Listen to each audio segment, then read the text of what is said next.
খবর 24 সাথে আপনাকে স্বাগত। নতুন নতুন খবর জানার জন্য আমাদের চ্যানেলে চোখ রাখুন। নমস্কার, খবর 24 আপনাদের স্বাগত। বীরভূমের বচসায় কেন্দ্রীয় হস্তক্ষেপ, বেঁধে দেওয়া হলো সময়।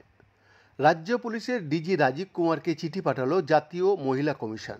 গতকাল বৃহস্পতিবার অনুব্রত অডিও কাণ্ডে এই চিঠি পাঠিয়েছে তারা। কি লেখা আছে চিঠিতে? না, মহিলা কমিশনের পাঠানো চিঠিতে সাফ লেখা রয়েছে, একজন মহিলার বিরুদ্ধে ওই রকম হুমকি মন্তব্য শুধুই সামাজিক ও মূল্যবোধের অবক্ষয় নয়, বরং এটি একটি ঘৃণ্য অপরাধও বটে, যার ভিত্তিতে ভারতীয় ন্যায় সংহিতায় প্রয়োজনীয় পদক্ষেপের কথা উল্লেখ রয়েছে। আগেও নানা মামলায় নাম জড়িয়েছে অনুব্রতর, জেলও খেটেছেন, আবার জামিনও পেয়েছেন।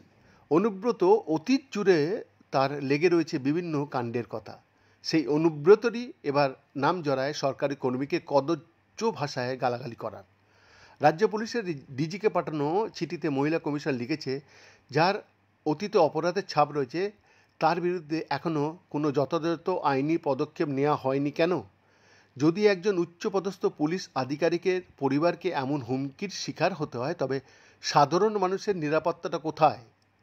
একদিকে অনুব্রতের বিরুদ্ধে কেন যথাযথ আইনি পদক্ষেপ নেওয়া হয়নি বলে প্রশ্ন তুলেছে কমিশন, অন্যদিকে আবার কি পদক্ষেপ নেওয়া হয়েছে সেই নিয়ে অ্যাকশন টোকেন রিপোর্ট চেয়েছে তারা।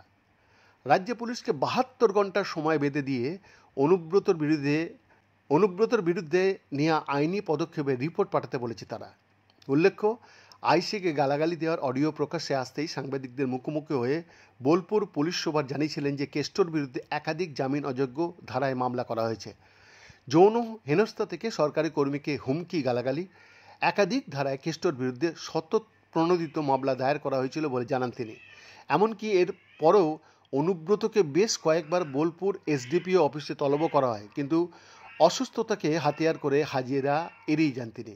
অবশেষে গতকাল বৃহস্পতিবার 5 দিনের অসুস্থতা কাটিয়ে পুলিশের সম্মুখীন হয়েছেন কেষ্ট। বৈদ্যনাথ দাসের রিপোর্ট, খবর 24।